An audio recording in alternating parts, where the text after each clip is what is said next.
अध्याय 51 सील तोड़ना। Dark magus returns. अपने कपड़ों से धूल झाड़ते हुए रेज ने महसूस किया कि उसके शरीर में थोड़ी तकलीफ है। सबसे ज्यादा दर्द उसकी बाहों में हो रहा था, क्योंकि वॉन ने उन पर पैर रखकर उन्हें चोट पहुंचाई थी, लेकिन कोई हड्डी नहीं टूटी थी। उसे सबसे ज्यादा पीड़ा उसके मूल शरीर में, उसके शरीर की ऊर्जा चीक में हुई थी। रेज महसूस कर सकता था कि हमले के कारण वह ऊर्जा बाधित हो गई थी। क्या पागना योद्धा ऐसा कर सकते हैं? मुझे लगता है कि इसे थोड़ा स्थिर करने का कोई तरीका हो सकता है, रेज ने सोचा। धीरे धीरे लौटते समय रेज धीरे धीरे सांस ले रहा था और सीखी हुई तकनीक के मुख्य बिंदुओं पर ध्यान केंद्रित करने की कोशिश कर रहा था। वह अपने शरीर में ऊर्जा को स्थिर होते हुए महसूस कर रहा था और ऊर्जा उसकी मांसपेशियों में फैल रही थी, जिससे उन्हें भी आराम मिल रहा था। एक मार्शल आर्टिस्ट की यह ऊर्जा और शरीर वाकई कमाल की चीज है। मुझे आश्चर्य है कि क्या इसी वजह से सफा भी सामान्य से जल्दी ठीक हो पाती थी। रेज ने अपनी दर्द करती नाक को छुआ। ये घाव ऐसे थे जिन्हें वो खुद ठीक नहीं कर सकता था और क्रोन इसके बारे में सवाल जरूर पूछता। मुझे इस हालत में देखकर शायद वो घबरा जाए और सोचे कि कहीं किसी ने मुझ पर हमला करने के लिए तो नहीं भेजा। लगता है मुझे इससे निपटना ही पड़ेगा। रेज मुस्कुराने लगा, क्योंकि वो बस यही सोच रहा था कि आज रात उस खास वॉन के साथ क्या होने वाला है। मैंने तुम्हें एक मौका दिया था, रेज ने सोचा। मैंने अपने चोगे के विशेष प्रभाव का इस्तेमाल करके झुमके की पेटी को अपने चोगे से बाहर निकाला और उसे अपने हाथ में पकड़ लिया। तुम्हारे पास विकल्प था, तुम्हें मेरे हाथ से झुमका लेने की जरूरत नहीं थी। तुमने मुझे पहले ही सजा दे दी थी, लेकिन तुमने एक कदम और आगे बढ़कर मुझसे वह चीज छीन ली जिसकी मुझे परवाह थी। अब ये सब तुम्हें भुगतना पड़ेगा। योजक चिन्ह। रात हो चुकी थी और वॉन रेड ब्रिगेड के अड्डे पर लौट आया था। शिष्य बाकी शिक्षकों से अलग इमारतों और छात्रावासों में रहते थे। निचले स्तर के शिष्य एक ही कमरे में रहते थे, एक बड़े हॉल में सोते थे और साथ में अभ्यास करते थे। जबकि वॉन जैसे उच्च कोटि के शिष्यों पर कबीले द्वारा अधिक ध्यान दिया जाता था। उन्हें कबीले के कुछ सर्वश्रेष्ठ पागना योद्धाओं द्वारा सीधे प्रशिक्षण दिया जाता था। बदले में उन्हें एक निजी कमरा दिया जाता था। लगभग सभी कुलों के लिए ये स्वाभाविक था, वे प्रतिभाशाली लोगों को दूसरों से बेहतर मानते थे, क्योंकि भविष्य में उन्हें पुरस्कृत किया जाना था, और इसके अलावा ये दूसरों को बेहतर जीवन पाने के लिए अधिक मेहनत करने के लिए प्रोत्साहित करता था। यही पागना योद्धाओं का तरीका था। इस समय वॉन अच्छी नींद के लिए तैयार हो रहा था। उसने अपने कपड़े सामूहिक धुलाई टोकरी में रख दिए थे, जहां सुबह निचले स्तर के शिष्य उन्हें धो देंगे। उस समय उसने लगभग न के बराबर कपड़े पहने हुए थे और वह अपने कमरे में लगे दर्पण में खुद को देख रहा था। आज तुमने अच्छा प्रदर्शन किया, वॉन ने मन ही मन मुस्कुराते हुए कहा। तुम ही हो जो इस कबीले को बदलोगे। तुम ही रेड ब्रिगेड की नई ऊंचाइयों तक पहुंचने की उम्मीद हो। तुम ही चुने हुए हो, और जो कोई भी तुम्हारे रास्ते में आने की कोशिश करेगा, वह कबीले के रास्ते में आ रहा है। डेस्क पर खुले डिब्बे में बाली दिखाई दे रही थी। वॉन ने उसे उठाकर अपने कान के पास रखा और देखा कि वह उस पर कैसी लग रही है। बाली को ध्यान से देखते हुए उसने गौर किया कि यह थोड़ी अजीब थी। इसमें कान में चुभने वाला कोई छोटा धातु का हिस्सा नहीं था, कम से कम दिखाई तो नहीं दे रहा था। फिर भी इसका एक हिस्सा खुला हुआ था और यह उंगली पर फिट होने के लिए बहुत छोटा था, इसलिए उसने सोचा कि यह केवल एक बाली ही हो सकती है। इसे पहनते कैसे हैं? क्या ये सच में झुमका है? वॉन ने उसे उठाया और अपने कान के पास रखा। उसका इसे पहनने का कोई इरादा नहीं था, लेकिन जैसे ही उसने इसे अपने कान पर लगाया, उसे एक तेज चुभन महसूस हुई। ये क्या इसने मेरे कान में छेद कर दिया? वॉन ने अपने कान के निचले हिस्से से खून की एक छोटी सी बूंद गिरते हुए देखी। दर्द अचानक हुआ था, लेकिन अब ज्यादा तकलीफ नहीं हो रही थी, बस छूने पर हल्का सा दर्द महसूस हो रहा था। फिर भी उसे यह अजीब लगा। उसने पहले कभी खुद से छेद करने वाली बाली के बारे में नहीं सुना था, और उसे ये भी याद नहीं था कि उसने उस पर किसी चीज को छुआ था। वॉन बाली को खोलने का तरीका ढूंढने की कोशिश कर रहा था, लेकिन कोई फायदा नहीं हुआ। उसने बाली को थोड़ा खींचा भी, लेकिन उससे भी कोई फायदा नहीं हुआ। अरे यार, इसे कैसे हटाऊं? ये हट ही नहीं रहा। वॉन बिल्कुल नहीं चाहता था कि वह उसे खींचकर निकाले और अपने कान की लोब को फाड़ दे, जिससे उसके शरीर पर निशान पड़ जाए। वह अपनी कला के साथ साथ अपनी दिखावट को भी उतना ही महत्व देता था। मुझे लगता है कि मुझे उस आदमी को फिर से ढूंढना ही पड़ेगा। वॉन मुस्कुराए। मैं उसे दिखाना चाहती थी कि मैंने ये चीज उसके सामने पहनी हुई है। उसके चेहरे के हाव भाव देखने के लिए मैं बेताब हूँ। कान की बाली पहने हुए वॉन अपने बिस्तर पर लेट गया। उसने अपने सिर के पीछे हाथ रखकर छत की ओर देखा और अपने भविष्य के बारे में सोचने लगा। यह उसके लिए एक नियमित प्रक्रिया थी, वह इसे पहले से ही देख सकता था। पागना अकादमी में प्रवेश करना, शीर्ष पर पहुंचना और कबीले में वापस आना, अगले गुरु के रूप में चुना जाना। अंततः उसकी आंखें बंद होने लगीं और वह गहरी नींद में सो गया। उसी क्षण बाली चमकने लगी और उसमें से काली जादू की धुंध निकलने लगी। इसने वॉन के शरीर को सिर से पैर तक ढक लिया, जिससे उसके शरीर में ऐसे बदलाव होने लगे जिनके बारे में उसे पता भी नहीं था। आप सीलबंद वस्तु को अनलॉक करने में असफल रहे हैं। इस वस्तु ने उपयोगकर्ता को शाप दिया है। अब शाप के प्रभाव शुरू होंगे। अध्याय 52 सारी समझ खो देना। Dark magus returns. रात बीत चुकी थी और सूरज हमेशा की तरह उग रहा था। आंशिक रूप से खुले पर्दे से छनकर आती रोशनी वॉन के चेहरे पर हल्की चमक बिखेर रही थी। धीरे धीरे उसने अपनी आंखें खोलनी शुरू की और पाया कि उसकी दृष्टि थोड़ी धुंधली थी, ठीक वैसे ही जैसे आंखों में कुछ आंसू आ जाने पर होती है। उसने अपनी आंखें मली, उम्मीद थी कि धुंधलापन दूर हो जाएगा, लेकिन धुंधलापन बना रहा। आंसू की नलिकाओं को मलने से भी कोई फायदा नहीं हुआ। वॉन को समझ नहीं आ रहा था कि उसकी दृष्टि रातों रात इतनी खराब क्यों हो गई। एक प्रथम चरण के पागना योद्धा के रूप में उसके शरीर की अशुद्धियां दूर हो जानी चाहिए थी और दृष्टि कमजोर होने जैसी समस्याएं नहीं होनी चाहिए थी, जब तक कि उसकी आंखों को कोई नुकसान न पहुंचा हो या उसे जहर न दिया गया हो। उसके दाहिनी ओर दरवाजा खुला और उसने जल्दी से अपने ऊपरी शरीर को ढक लिया, क्योंकि वह आमतौर पर कुछ हद तक नग्न अवस्था में सोता था। वॉन, तुम्हें सुबह की साधना के लिए उठना होगा, तुम्हें थोड़ी देर हो गई है। दूसरे शिष्यों में से एक ने पुकारा। ठीक है, बस करो, वॉन ने जवाब दिया। अंदर आने से कम दरवाजा तो खटखटा सकते थे। मैंने कई बार दरवाजा खटखटाया, इसमें मेरी कोई गलती नहीं है कि तुम बहरे हो, शिष्य ने नाराज होकर जाने से पहले कहा। वॉन की दृष्टि में मामूली गिरावट आई थी, वह अब भी पढ़ सकता था और शिष्यों के चेहरे पास से स्पष्ट रूप से देख सकता था। हालांकि दूर से चीजें धुंधली होने लगीं। उसने फिलहाल इसे नजरअंदाज करने का फैसला किया और अपने सुबह के प्रशिक्षण के लिए चल पड़ा। रेड ब्रिगेड क्लैन में छात्र आमतौर पर नाश्ते से पहले सुबह की दौड़ और निहत्थे अभ्यास से अपने दिन की शुरुआत करते थे। वॉन के थोड़ा देर से आने के कारण वह सुबह की दिनचर्या में शामिल नहीं हो पाया था और छात्र पहले से ही अभ्यास में लगे हुए थे। 1 मिनट तक उन्होंने सिर्फ मुखों से लड़ाई की, जिसमें ची का कोई इस्तेमाल नहीं हुआ, और फिर उन्होंने नए साथी चुन लिए। वॉन और उनके प्रतिद्वंदी ने एक दूसरे पर वार किए, एक दूसरे के वारों को रोका और हमला किया। 1 मिनट बाद वे अपने अगले साथी के पास चले गए। राउंड के बीच में वॉन अपनी आंखों को जोर जोर से मल रहे थे। क्या तुम ठीक हो? उसके मौजूदा अभ्यास साथी ने पूछा। वॉन लगातार अपनी आंखें मल रहा था और उसे मुश्किल से कुछ धुंधली आवाज सुनाई दे रही थी। उसने अपने प्रतिद्वंदी को देखने के लिए ऊपर देखा, लेकिन उसकी सुनने की शक्ति कम हो गई थी और उसकी दृष्टि और भी खराब हो गई थी। वह अपने सामने खड़े शिष्य की केवल सामान्य आकृति को ही पहचान पा रहा था, जिसमें कुछ विशेषताएं स्पष्ट रूप से दिखाई दे रही थीं। क्या तुम ठीक हो? शिष्य ने फिर पूछा। हाँ, मैं ठीक हूँ, वॉन ने कर्कश आवाज में जवाब दिया, जो बोलते समय रुक रुक कर आ रही थी, मानो उसने पूरी रात चीख चिल्लाकर बिताई हो। ये भी एक ऐसी बात थी जिससे प्रथम स्तर के पागना योद्धा को प्रभावित नहीं होना चाहिए था। माफ कीजिए, मुझे लगता है मुझे कहीं जाना होगा, वॉन ने कहा और कबीले के अड्डे से निकलकर तेजी से चला गया। शिष्य होने के नाते उसे जाने पर ज्यादा परेशानी नहीं होती, खासकर अगर वह अपना कारण बता देता। इस बार उसने कारण नहीं बताया था, लेकिन कोई बड़ी बात नहीं थी। जैसे जैसे वॉन कस्बे से गुजर रहा था, वह ये पता लगाने की कोशिश कर रहा था कि उसके साथ क्या हुआ था। मेरी आवाज, मेरी सुनने की क्षमता और मेरी दृष्टि, ये सब क्यों खराब हो गए? क्या इसका उस सफेद बालों वाले बच्चे से कुछ लेना देना है? उनकी हाथापाई के दौरान हालांकि वॉन कई बार हताश दिख रहा था, लेकिन कुछ ऐसे क्षण भी थे जब उसे लगा मानो उसने दूसरे व्यक्ति को मुस्कुराते हुए देखा हो। उसके लिए इस बात पर विश्वास करना मुश्किल था, क्योंकि उस स्थिति में कोई भी मुस्कुरा नहीं सकता था। हो सकता है कि यह अजीब सी बाली भी हो। यह उसी बच्चे से आई थी, शायद उसे इसके बारे में कुछ पता हो, वॉन ने सोचा। अभी तो वह देख, सुन और बोल सकता था, लेकिन उसकी हालत पहले से थोड़ी खराब थी। इसलिए वॉन ने मुख्य संदिग्ध, यानी उस व्यक्ति के पास जाने का फैसला किया। अगर पता चला कि उस बच्चे का इससे कोई लेना देना नहीं है, तो कबीले के बड़े सदस्यों को इसकी सूचना देना उसके लिए शर्मनाक होगा। अगर हालत में सुधार नहीं हुआ, तो वह कबीले के लोगों से डॉक्टर से मिलने के बारे में बात करेगा। जैसे जैसे वॉन जंगल से गुजरते हुए घुमावदार सीढ़ियों पर चढ़ता गया, उसने महसूस किया कि दूर स्थित मंदिर धुंधला होता जा रहा है और उसके आसपास की दुनिया शांत होती जा रही है। ऐसा लग रहा था मानो उसका सिर पानी के नीचे हो और उसकी इंद्रियां क्षीण होती जा रही हों।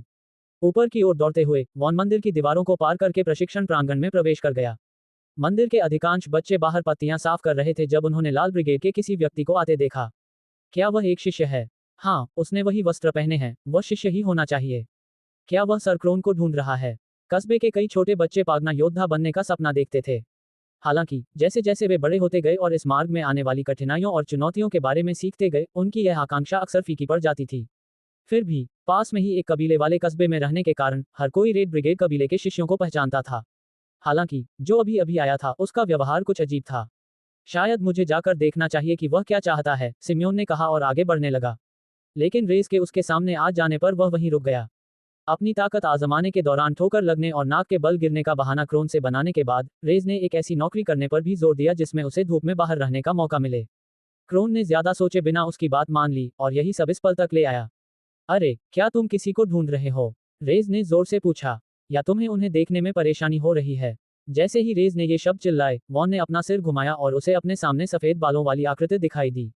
यो, वॉन ने बोलने की कोशिश की, लेकिन उसकी आवाज तनावपूर्ण निकली, ऐसा लग रहा था मानो उसके होठों से सिर्फ हवा निकल रही हो। उसने मेरे साथ क्या किया? क्या बात है? उसे पता है, उसे पक्का पता है। क्या आपको बोलने में भी परेशानी हो रही है? रेज ने पूछा। वो शब्द, क्या था वो? क्या वो कान की बाली थी? मैं उसे मार डालूंगा, मैं उसे मार डालूंगा।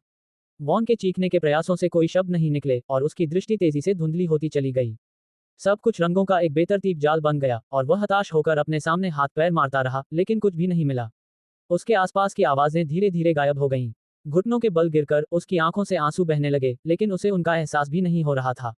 तभी उसे एहसास हुआ कि शायद उसने अपनी स्पर्श इंद्रिय भी खो दी है। वह बुरी तरह घबरा गया। उसने अपने चेहरे के किनारे हाथ फेरा और कान में लगी बाली को महसूस किया। अब उसे संभावित निशानों की कोई परवाह नहीं थी। वह बस ठीक होना चाहता था, पहले जैसा बनना चाहता था। हताशा में आकर उसने बाली को कान से खींचकर दूर फेंक दिया। उसे नहीं पता था कि वह कहाँ गिरी, लेकिन उसकी हालत में कोई सुधार नहीं दिख रहा था। वॉन ने जमीन पर जोर जोर से हाथ पटकना शुरू कर दिया, जिससे उसके नीचे की टाइलें टूट गईं। अफरा तफरी के बीच मंदिर के बच्चों में से एक बच्चा अंदर भागा और क्रोन को बाहर ले आया। लाल वर्दी देखकर क्रोन की नजर उस पर पड़ी और वह दौड़कर उसके पास गया। क्या हुआ? तुम यहाँ क्यों हो? क्या कुछ हुआ है? क्रोन ने पूछा, जबकि वॉन बिना कुछ सुने या देखे अंधाधुंध प्रहार करता रहा। क्रोन ने वार से खुद को बचा लिया और हालात को देखते हुए उसके पास उसके सिर के पिछले हिस्से पर वार करने के अलावा कोई विकल्प नहीं बचा, जिससे वह बेहोश हो गया। मैं जल्दी से शहर जाकर देखूंगा कि क्या हो रहा है। मैं ज्यादा देर तक दूर नहीं रहूंगा, क्रोन ने जल्दी से जाने से पहले कहा। इसी बीच रेज उस जगह को खाली निगाहों से घूरता रहा जहां वॉन था। उसने अपने कार्यों पर विचार किया। अगर लोगों को पता चल जाए कि मैंने क्या किया है, तो शायद कुछ लोग मुझे क्रूर समझेंगे, रेज ने सोचा, लेकिन तुम्हारे जैसे लोगों को जिंदा रहने देने की सजा मुझे अनगिनत बार मिली है। तुमने कुछ शब्दों पर मुझ पर हमला किया। तुमने सिर्फ पिटाई से ही नहीं रुके, तुमने थूककर मुझे अपमानित भी किया। और फिर जब आपको लगा कि कोई चीज मेरे लिए अनमोल है, तो आपने उसे मुझसे छीन लिया। जैसे जैसे आप अपना जीवन जीते रहेंगे, अपने कर्मों के परिणामों का सामना किए बिना, आप बड़े होकर यह मानने लगेंगे कि दूसरों के बारे में सोचे बिना अपनी मनचाही चीजें लेना आपके लिए स्वाभाविक ही है।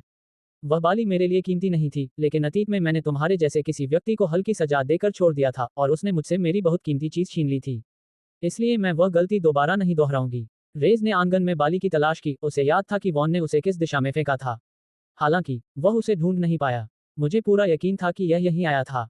ये यहीं होना चाहिए, कहीं ऐसा न हो कि किसी ने इसे उठा लिया हो। रेज ने सोचा। मंदिर के अंदर क्रोन के अनुपस्थित रहने के दौरान अधिकांश बच्चों ने आराम करने का फैसला किया। वे अपने कमरों में आराम कर रहे थे, सिवाय एक बच्चे के जो अपने बिस्तर पर बैठा था और हाथ में एक काली बाली पकड़े हुए था। मैंने इसे क्यों उठाया? सिम्योन ने अपने ही कार्यों पर आश्चर्यचकित होते हुए सोचा। अध्याय 53 खोई हुई बाली। Dark magus returns. वॉन की हालत देखकर क्रोन समझ गया कि कुछ गड़बड़ है। बच्चा उसकी जिम्मेदारी नहीं था, इसीलिए वह तुरंत कबीले के अड्डे पर चला गया था। वॉन आखिरकार जाग गया और उसके इस बर्ताव को देखकर सभी बड़े बुजुर्ग स्तब्ध रह गए। वह इधर उधर भटक रहा था, अपने ही पैरों से लड़खड़ा रहा था और लगातार जमीन पर हाथ पटक रहा था। चाहे उन्होंने कितनी भी कोशिश की, वे उससे बात नहीं कर पा रहे थे। उन्होंने उसे पुकारा, उससे सवाल पूछे, लेकिन कुछ भी काम नहीं आया। उसकी तरफ से कोई जवाब नहीं आया। उन्होंने उससे ये भी जानने की कोशिश की कि क्या हुआ था, वह इस हालत में कैसे पहुंचा, लेकिन स्पर्श की भावना खो जाने के कारण वह ब्रश को ठीक से पकड़ भी नहीं पाता था। अंततः वॉन चलने में भी असमर्थ हो गया क्योंकि उसे अपने पैरों का एहसास नहीं होता था। मंदिर लौटने से पहले क्रोन ने बस इतना ही देखा था। उसने उन्हें वह सब बताया जो उसे पता था कि वॉन किस हालत में था जब उसने उसे पाया था। उनका अनुमान था कि वह इस हालत में पहुंचने के बाद वहां भटक गया होगा, क्योंकि उनका मानना था कि उसके वहां होने का कोई कारण नहीं था। उन्हें कुछ भी समझ नहीं आ रहा था कि क्या हो रहा है, इसलिए वे वॉन को चिकित्सक के पास ले गए। कबीले का एक सदस्य उसका मार्गदर्शन कर रहा था। उस समय वह बिस्तर पर लेटा हुआ था, उसका मुंह खुला हुआ था। उन्होंने जबरदस्ती उसका मुंह खोलकर उसे कुछ खाना खिलाया था। ये काफी आश्चर्यजनक था कि वे उसे निगलने में कामयाब हो गए थे, लेकिन कब तक, ये बताना उनके लिए मुश्किल था। मैंने इससे पहले ऐसा मामला कभी नहीं देखा, चिकित्सक ने कहा। मैं अपनी तरफ से पूरी कोशिश करता रहूंगा, लेकिन फिलहाल मुझे उनकी हालत में सुधार की कोई उम्मीद नहीं है। वे जीवित तो रहेंगे, लेकिन पहले की तरह नहीं। ये खबर रेड ब्रिगेड कबीले के वरिष्ठों तक पहुंच गई थी और उनके बीच एक बैठक बुलाई गई। यह उन सभी के लिए एक बड़ा नुकसान था, क्योंकि यह उनके उभरते हुए प्रतिभाशाली सदस्यों में से एक था। गुरु के मुख्य हॉल में कुर्सियां लगाई गई थीं और गुरु योन सहित 6 वरिष्ठ एक दूसरे के सामने लगभग 4 मीटर की दूरी पर बैठे थे। सभी वरिष्ठ एक दूसरे से अलग अलग बैठे थे, जैसा कि वे किसी बैठक में बैठते हैं। मुझे पूछना ही पड़ेगा, दूसरे बुजुर्गों में से एक ने अपनी छाती तक लटकती बड़ी दाढ़ी सहलाते हुए कहा। क्या हम यह मान लें कि वॉन के साथ जो हुआ है, वह शहर में हो रही अन्य मृत्यु संबंधी घटनाओं जैसा ही है? मुझे लगता है कि यह एक अलग मामला है, योन ने ऐसी कोई अफवाह फैलने से पहले ही तुरंत जवाब दिया। ये पहले हुई किसी भी घटना से मेल नहीं खाता, लेकिन मैं यह नहीं कह सकता कि हम इसे पूरी तरह से खारिज कर सकते हैं, क्योंकि फिलहाल हमारे पास कोई सुराग नहीं है। ये तो दानव गुट है, एक बुजुर्ग चिल्लाया, अपनी कुर्सी से उछलते हुए, लगभग अपनी कुर्सी गिराते हुए बोला। इनकी हमेशा से यही महत्वाकांक्षा रही है कि वे किसी भी तरह से पूरे महाद्वीप पर राज करें। ये प्रकाश गुट से भी बदतर हैं। हमारे हुनर को पनपने का मौका मिलने से पहले ही खत्म कर रहे हैं। शांत हो जाओ, डोनावेन। योन ने हाथ हिलाकर उसे बैठने का इशारा किया। हालांकि मैं राक्षसी गुट के बारे में तुम्हारे विचारों से सहमत हूं, लेकिन हमारे जैसे छोटे कबीले पर उनका हमला करना समझ से परे है। फिलहाल हमें इस कस्बे पर कड़ी नजर रखनी होगी, क्योंकि मुझे डर है कि आगे और भी बुरी चीजें हो सकती हैं। योजक चिन्ह, योजक चिन्ह, योजक चिन्ह। अपने कमरे में सिम्योन लगातार अपने हाथ में मौजूद बाली को घूर रहा था। उसमें कुछ तो ऐसा था जो उसे आकर्षित कर रहा था। जब उसने उसे फर्श पर अपने पैर के पास देखा तो कुछ ऐसा था जो उसे उसकी ओर खींच लाया था। अंततः उसने उसे उठा लिया और उसके शरीर में एक अजीब सी अनुभूति हुई, मानो वह उसे बता रही हो कि उसने सही काम किया है। उसे पहुंचने के बाद वह अब उसके हाथ में थी, लेकिन उसने अभी तक उसे पहना नहीं था। यह उस शिष्य से मिला है, ऐसा लगता है जैसे वह थोड़ा पागल हो गया था और उसने इसे फाड़ दिया हो। मुझे आश्चर्य होता है कि क्या ये महंगा होगा, शायद मैं इसे कुछ पैसों में बेच भी सकूं, सिम्योन ने सोचा। जब तक वह उसके हाथ में था, वह उसे छोड़ना नहीं चाहता था और उसे घुमाता रहा, बाली के हर एक हिस्से को ध्यान से देखता रहा। वैसे तो उसमें कुछ खास नहीं दिख रहा था, लेकिन उसे ऐसा लग रहा था मानो उसने अपने हाथ में हीरे जैसी कोई चीज पकड़ रखी हो। खुद को इस अजीबोगरीब स्थिति में पाकर सिम्योन ने अंगूठी को अपने बिस्तर के पास वाली काउंटर पर रख दिया और कमरे की दीवार की ओर देखते हुए मुंह फेर लिया। कुछ ही क्षणों बाद उसने मुड़कर कान की बाली भी उठा ली। अब उठकर बैठते हुए उसने उसे अपने हाथ में पकड़ लिया और उसे अपने कान के और करीब लाने लगा। मैं ये क्या कर रही हूँ? ये तो अभी अभी किसी और के कान से उतरा है। अगर मैं इसे लगा लूंगी तो ये बहुत घिनौना लगेगा। अपने कमरे से निकलकर सिम्योन रसोई में गया और एक नली से उसे जल्दी से धोने के बाद उसने उसे हवा में उठाया और फिर से अपने कान के पास ले आया। अब ठीक हो जाएगा, आह! सिम्योन थोड़ा चीखा, उसने इसे केवल अपने कान तक ही लाया था, उसे जरा भी अंदाजा नहीं था कि यह उससे चिपक जाएगा और उसे छेद देगा। अपने कान के निचले हिस्से को छूते हुए उसे महसूस हुआ कि बाली अब उसके कान में है। उसने खींचने और हटाने की कोशिश की, लेकिन वह उसे हटाने में सफल नहीं हुआ। मुझे कुछ बुरा सा लग रहा है, सिम्योन ने सोचा। थोड़ा चिंतित होकर उसने अपने कमरे की ओर जाने का फैसला किया। बाहर निकलते समय उसकी मुलाकात सफा से हुई, जो मुख्य हॉल में सफाई का काम शुरू करने वाली थी। हालांकि क्रोन अभी वापस नहीं आई थी, फिर भी उसने कुछ काम पहले से निपटाने का फैसला कर लिया था। उसने सिम्योन को देखकर मुस्कुराया और सिम्योन ने भी मुस्कुराकर जवाब दिया, लेकिन फिर वह कुछ सेकंड के लिए उसे घूरने लगी और फिर उसने उसके पास मौजूद नए सामान की ओर इशारा किया। ओह, ये तुम्हें पसंद आया? क्या तुम्हें लगता है ये मुझ पर जंच रहा है? सिम्योन ने पूछा। उसने तुरंत अपना सिर हिलाया, जिससे सिम्योन थोड़ा और उदास हो गया क्योंकि वह इस चीज को हटा नहीं सकता था। अरे, मैं आपको बता दूं कि मैं एक फैशन ट्रेंड शुरू कर रही हूँ। जल्द ही मंदिर के सभी बच्चे कान में बाली पहनना चाहेंगे। उस टिप्पणी पर सफा को हल्की सी हंसी आ गई और वह जल्द ही अपने काम में जुट गई। सफाई करते करते अचानक रजे, जो लगभग पूरे समय बाहर ही था, मुख्य हॉल में दाखिल हुआ और उसकी ओर बढ़ने लगा। उसके दिल की धड़कन थोड़ी तेज होने लगी। ऐसा बहुत कम होता था कि वह पहले उसके पास आए, सिवाय इसके कि किसी तरह की डांट फटकार हो। अरे, सफाई करते समय एक छोटी काली बाली ढूंढो। यह एक छोटी लूप वाली बाली है जो अंगूठी जैसी दिखती है, रेज ने कहा। और अगर तुम्हें वह मिल जाए तो तुरंत मेरे पास आना और चाहे कुछ भी हो जाए, उसे पहनना मत। वह वस्तु खतरनाक थी और असली मालिक का शव प्राप्त करने के लिए धन्यवाद के रूप में उसने सोचा कि कम से कम वह अपनी बहन को चेतावनी तो दे ही सकता है। लेकिन उसे ये सब बताने के बाद रेज ने उसके चेहरे पर हैरानी और थोड़ा खुला हुआ भाव देखा। आपने इसे देखा है ना? बताए, यह अब कहाँ है? अध्याय 54 3 दिन तक जीवित रहें। Dark magus returns. सफा कुछ पल वहीं खड़ी रही और रजे की आंखों में देखती रही। वह ये समझने की कोशिश कर रही थी कि रजे को इस समय कैसा महसूस हो रहा है। उसकी प्रतिक्रिया से लग रहा था कि उसे बाली के बारे में पता है, तो क्या इसका मतलब ये था कि वह बाली उसी की है? आखिरकार उसने उससे कहा था कि अगर उसे वह चीज कहीं मिल जाए तो उसे दे दे, और वह जानती थी कि रेज अपनी चीजों को लेकर कैसा रवैया रखता है। अगर उसे पता चल जाए कि वह चीज सिम्योन के पास है, तो रेज उसके साथ क्या करेगा? क्या ये वही होगा जो ग्रेन के साथ हुआ था? सफा ने ग्रेन की हालत देखी भी नहीं थी, लेकिन अगर रेज को पता चल जाता तो सिम्योन के लिए उसे बहुत चिंता हो रही थी। दूसरी तरफ वह सोचने लगी कि क्या यह ऐसी बात नहीं है जिसका पता रेस को कभी ना कभी तो चल ही जाएगा, और अगर ऐसा है तो शायद बेहतर होगा कि सिम्योन का पता सफा के सामने ही चल जाए। इस तरह जरूरत पड़ने पर वह रेस को शांत करने की पूरी कोशिश कर सकती है। मुट्ठी हवा में लहराते हुए और सिर हिलाते हुए उसने सोचा कि यही सही काम है।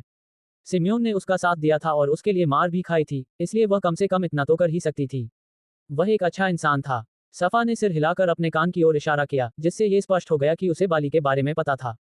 फिर उसने अपनी 2 उंगलियों से चलने का संकेत दिया और दूसरा हाथ पीछे रखा। किसी कारणवश रजे समझ गया कि सफा उससे क्या पूछ रही थी। वह उसे अपने पीछे आने के लिए कह रही थी। तो उसे पता है अंगूठी कहाँ है।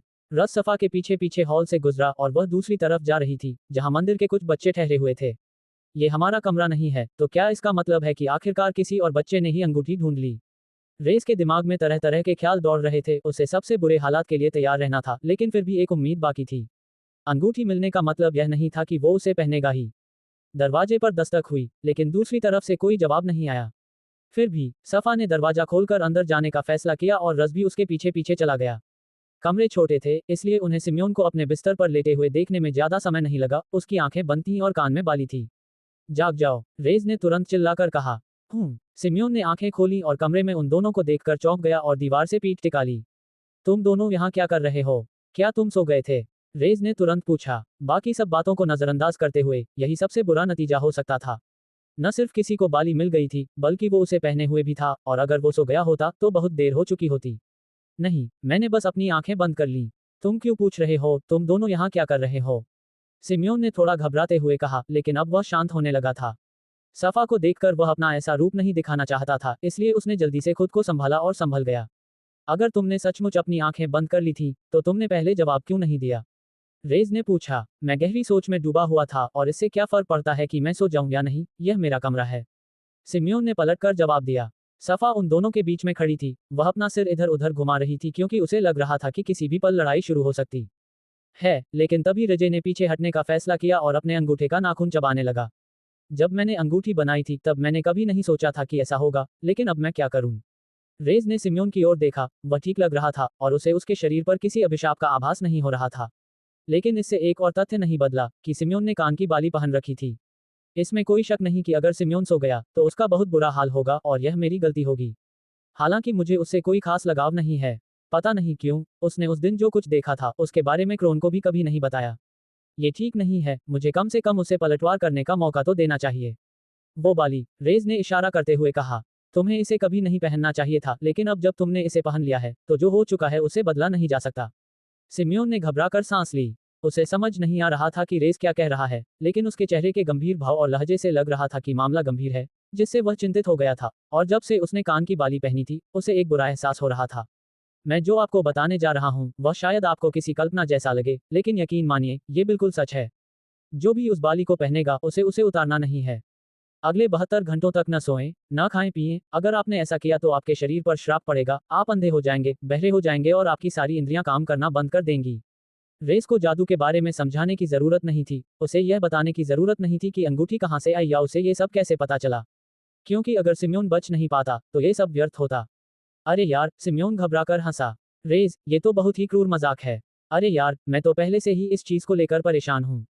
देखो, अगर तुम इसे चाहते हो तो मैं तुम्हें दे देता, लेकिन ये चीज निकल ही नहीं रही। अगले शब्द कहने से पहले रेज ने सिम्योन की आंखों में गहराई से देखा। यह कोई मजाक नहीं है, सिम्योन। क्या तुम जानते हो कि तुमसे पहले वह बाली किसके पास थी? क्या तुम्हें याद नहीं कि रेड ब्रिगेड कबीले के उस शिष्य ने कैसा व्यवहार किया था? अगर तुम वो सब काम करोगे जो मैंने बताए हैं, तो तुम भी उसी की तरह हो जाओगे, और इसका कोई इलाज नहीं है। अगर तुम्हें मेरी बात पर यकीन नहीं है, तो क्रोन के लौटने पर उससे पूछ लेना। सफा जानती थी कि रजे रात में कुछ अजीब हरकतें कर रहा था, और किसी तरह उसने शक्ति के पत्थर हासिल कर लिए थे। उसे नहीं लगता था कि रजे झूठ बोल रहा है, खासकर उसकी चेतावनी को देखते हुए। सिम्योन की ओर देखते हुए उसने भी सिर हिला दिया। सिम्योन ने अपने दोनों हाथ सिर के किनारों पर रखे और सिकुड़कर गेंद की तरह हो गया। लेकिन कैसे? ये तो बस एक बाली है, ये क्या चीज है? जब ये मेरे कान में इस तरह लगी तो मुझे लगा ये कोई अजीब सी चीज है। 3 दिन बिना खाना पीना और नींद के, क्या ये मुमकिन है? सिम्योन तो अपने सामने आने वाले काम के बारे में जानकर ही परेशान हो गया था। जिस तरह से वह व्यवहार कर रहा था, उससे तो उसकी असफलता निश्चित थी। कुछ मिनटों तक वह अपना सिर अपने पैरों में दबाए बैठा रहा, फिर अंत में उसने रेस की ओर देखा। रेस, लगता है तुम्हें इस बाली के बारे में बहुत कुछ पता है, इसलिए मुझे तुमसे पूछना ही पड़ेगा। अगर मैं कामयाब हो जाऊं तो क्या होगा? क्या इसका मतलब सिर्फ इतना है कि मुझ पर कोई असर नहीं पड़ेगा और मैं बाली उतार सकती हूँ, या फिर ऐसा भी हो सकता है कि मैं तुम्हारी तरह ताकतवर बन जाऊं? ये प्रतिक्रिया रेस के लिए आश्चर्यजनक थी। क्या ये थोड़ी सी उम्मीद थी? क्या सिम्योन को इस मुश्किल दौर से निकलने के लिए इसी की जरूरत थी? उसके लिए तो अब मामला दिलचस्प हो गया था, और उसके चेहरे पर मुस्कान आ गई। यदि आप सफल होते हैं तो आपको इस दुनिया से परे की शक्ति प्राप्त होगी। अध्याय 55 मजबूत होने का एक कारण। Dark magus returns. शुरुआत में सिम्योन को बहुत बड़ा झटका लगा। काम की भयावहता और असफल होने पर उसके साथ होने वाले संभावित परिणामों की वास्तविकता। काम का सबसे कठिन हिस्सा यह था कि उसे वास्तव में यह पता नहीं था कि यह कितना मुश्किल होगा। ऐसा नहीं था कि सिम्योन ने 3 दिनों तक जागते रहने की कोशिश की हो, अन्य परिस्थितियों की बात करें तो उसने पहले भी उनका अनुभव किया था, काफी समय बीत चुका था, लेकिन उन सभी चीजों का संयोजन निश्चित रूप से अलग होता। एक अच्छी बात यह थी कि फिलहाल उसने ज्यादा सवाल नहीं पूछे थे। आखिरकार क्रोन लौट आया, और जब वह लौटा तो उसने बच्चों से उनके देखे गए दृश्यों के बारे में कुछ सवाल पूछे। उन्होंने अपने सवालों में ज्यादा विस्तार नहीं किया क्योंकि सभी बच्चे लगभग एक जैसे जवाब दे रहे थे। उन्होंने ज्यादा कुछ नहीं देखा था क्योंकि वह मंदिर में कुछ ही मिनटों के लिए आए थे और उन्होंने एक शब्द भी नहीं बोला था। आखिरकार रात हो गई, और सफा और राजे ने बारी बारी से सिम्योन की देखभाल करने का फैसला किया। राजे पहली रात उसके कमरे में ही रहेगा, ये सुनिश्चित करते हुए कि वह सो ना पाए, और जब भी उसे नींद आने लगे तो उसे मारेगा या उससे बातें करेगा। दूसरी रात सफा कमान संभालेंगे और आखिरी रात जो सबसे कठिन होगी, मैं रज़े उन पर नजर रखेंगे। ये सब इसलिए किया जा रहा था ताकि उन्हें बचने का सबसे अच्छा मौका मिल सके। खाने पीने के लिए भी उनके पास एक योजना थी। वे क्रोन को सूचित करेंगे कि सिम्योन की तबीयत ठीक नहीं है और वे उसके कमरे में खाना पीना ले आएंगे। फिर सफा या राजे उसे चटकर जाएंगे। बेहतर होगा कि सिम्योन से दूर। जब भूख से बेहाल हों तो सबसे बुरी बात यह होती है कि जब आप कुछ नहीं कर सकते हो तब वह चीज आपके मुंह में जबरदस्ती परोसी जाए। और इस तरह पहली शाम आ गई और रेज आंखें बंद करके दीवार के सहारे खड़ा था जबकि सिम्योन अपने बिस्तर पर बैठा था। वे दोनों 2 घंटे से चुप थे और सिम्योन इसे बर्दाश्त नहीं कर पा रहा था। अरे मैं बस बड़बड़ाना शुरू करने वाला हूँ। अगर मैंने कुछ नहीं किया तो मुझे लगता है कि मुझे पता चलने से पहले ही नींद आ जाएगी। कोई बात नहीं, ठीक है। रेज ने अपनी आंखें खोली और हल्का सा सिर हिलाया। वह स्पष्ट रूप से कम बोलने वाला व्यक्ति था। जानते हो, जब मैंने पहली बार सुना कि इस बाली का मुझ पर क्या असर हो सकता है तो मैंने सोचा मेरे साथ ही ऐसा क्यों, मेरी किस्मत इतनी खराब क्यों है। सिम्योन ने पूछा। मैं एक ऐसे कस्बे से आया था जो इससे थोड़ा ही छोटा था, शायद आप उसे कस्बे से ज्यादा गांव कहेंगे। वह एक ऐसी जगह थी जहां हर कोई एक दूसरे को जानता था और सभी जगहों में से पोर्टल टूटने की घटना ठीक मेरे गांव में हुई। भयानक राक्षस बाहर निकले और सबको मार डाला। ये सब पल भर में नहीं हुआ था। बड़ों ने उनका मुकाबला करने की कोशिश की लेकिन वे उनके सामने टिक नहीं पाए और मैं और मेरी बहन, हम छिप गए। हम दोनों कुछ दिनों तक बिना भोजन और पानी के उन राक्षसों से छिपे रहे। शुरुआत में दर्द असहनीय था लेकिन धीरे धीरे मुझे इसकी आदत हो गई। यह अजीब बात है, दर्द के झटके आते जाते रहते थे, तीव्र होते थे लेकिन एहसास गायब हो जाता था। अब भी उस दर्द को याद करना लगभग असंभव है। सिम्योन ने फिर अपना हाथ पेट पर नहीं बल्कि दिल पर रखा। लेकिन एक दर्द ऐसा है जिसे मैं भूल नहीं सकता। मेरी बहन ने शुरुआत में मुझे हमारा सारा खाना, सारा पानी दिया था और आखिरकार वह इस दुनिया से चली गई और उसे खोने का दर्द कभी कम नहीं हुआ। तो अब शायद आपको समझ आ गया होगा कि मैं कभी कभी आपकी बहन का ख्याल न रखने पर आपको क्यों डांटता हूं, लेकिन मुझे खुशी है कि आप मन ही मन उसकी परवाह करते हैं। सिम्योन हंस पड़ा। सिम्योन की बातों पर रेज ने कोई टिप्पणी नहीं की लेकिन उसने उसकी कहानी ध्यान से सुनी क्योंकि इससे उसे अपने अतीत की कुछ झलक मिल गई। उस समय अगर कोई उसकी बात सुनता, कोई उसका मार्गदर्शन करता तो क्या वह कोई दूसरा रास्ता अपनाता और कभी डार्क मैगस नहीं बनता। लेकिन हमारी कहानियों में बहुत बड़ा अंतर है, रेज ने सोचा। सिम्योन का गुस्सा उस दरिंदे की ओर निर्देशित हो सकता है जिसने उसके परिवार को मार डाला, जबकि मेरा गुस्सा दूसरे इंसानों की ओर है। मैं तुम्हारी कहानी का कुछ हिस्सा पहले से जानता हूँ, रेज ने कहा। लेकिन तुम बच कैसे गए, क्या ये क्रोन की वजह से था? सिम्योन ने सिर हिलाया। मैंने तुमसे कहा था कि मैं पागना योद्धा बनना चाहता हूँ क्योंकि एक ने मुझे बचाया था, लेकिन वह क्रोन नहीं था। असल में वह डार्क गुड का भी कोई सदस्य नहीं था। एक कबीला है जिसे क्रिम्सन क्रेन कहते हैं। वे शायद सबसे बड़े और सबसे प्रसिद्ध घुमंतू कबीले हैं। भटकने वाला कबीला, रेज ने पहली बार इस बारे में सुना था। ये जैसा लगता है वैसा ही है। यह एक ऐसा कबीला है जो तीनों प्रमुख गुटों में से किसी से भी संबंधित नहीं है और पूरे भूभाग में घूमता रहता है। उस समय टिलोन नाम के एक व्यक्ति ने पोर्टल टूटने से निकले सभी जानवरों को मार डाला था और फिर मुझे ढूंढ निकाला। इसीलिए मैं एक पागना योद्धा बनना चाहता हूँ। नहीं, एक पागना योद्धा नहीं। मैं बस मजबूत बनना चाहती हूँ ताकि मैं इन पोर्टल ब्रेक को रोक सकूं, इससे पहले कि वे मेरे जैसे और लोगों को बना दें। इसलिए मुझे इस बात की परवाह नहीं है कि मुझे वह शक्ति कैसे मिलेगी। अगर यह बाली मुझे वह शक्ति दे सकती है तो मैं इससे लड़कर जीवित रहूंगी। सिम्योन ने जो शब्द कहे थे, मुझे परवाह नहीं कि मुझे सत्ता कैसे मिलती है, वही शब्द रेज ने अपने मन में कई बार दोहराए थे और इसे सुनकर अंदर ही अंदर वह उस लड़के का समर्थन कर रहा था। बस मेरी तरह मत बन जाना, वरना तुम्हारी जिंदगी भी मेरी तरह घटिया होगी। पहली रात उन दोनों के लिए अपेक्षाकृत आसान रही। रेस को वैसे भी रात में बाहर जाने की वजह से कम नींद की आदत थी और पागना योद्धाओं को भी उतनी नींद की जरूरत नहीं होती थी। सिम्योन को बस कभी कभार थोड़ी भूख लगती थी। फिलहाल सबसे खराब एहसास पहला दिन था जब उसके होंठ थोड़े सूख रहे थे, लेकिन वे सभी जानते थे कि पहला दिन सबसे आसान होगा। दोनों भाई बहन ने बिना किसी परेशानी के अपनी योजना को अंजाम दिया। उन्होंने क्रोन को बताया कि सिम्योन की तबीयत खराब है और जब वह उसकी जांच करने गया तो वाकई ऐसा ही लगा। सिम्योन ने क्रोन को उसे चिकित्सक के पास ले जाने से रोक लिया था, ये कहते हुए कि कुछ दिनों के आराम से वह ठीक हो जाएगा और अगर 5 दिनों के बाद भी वह ठीक नहीं होता है तो उसे चिकित्सक के पास ले जाना चाहिए। सिम्योन अपनी बातों में कितना माहिर था, ये देखकर वाकई आश्चर्य हुआ।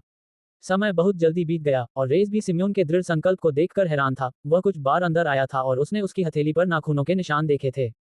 जब वे दोनों बाहर गए थे तो वह शायद ऊँघने ही वाला था, लेकिन जागते रहने के लिए उसने खुद को चोट पहुंचाने की कोशिश की थी। अब दूसरी रात आ चुकी थी और यहीं से हालात बिगड़ने लगे थे। सफा बोल नहीं पा रही थी, इसलिए उसने किताबों के जरिए शब्दों की ओर इशारा करके संवाद करने की कोशिश की, लेकिन सिम्योन के लिए ध्यान केंद्रित करना मुश्किल था। उसके सिर में असहनीय दर्द हो रहा था और पेट में ऐसा लग रहा था जैसे वह खुद को ही खा रहा हो, क्योंकि उसकी मांसपेशियां बुरी तरह तन गई थीं। जब उसने शब्दों को देखने की कोशिश की तो वह उन्हें पढ़ तो रहा था लेकिन वे उसके दिमाग में दर्ज नहीं हो रहे थे, मानो वह जानता हो कि वह क्या कह रहा है लेकिन शब्दों को समझ नहीं पा रहा हो। मुझे समझ नहीं आ रहा, ठीक है।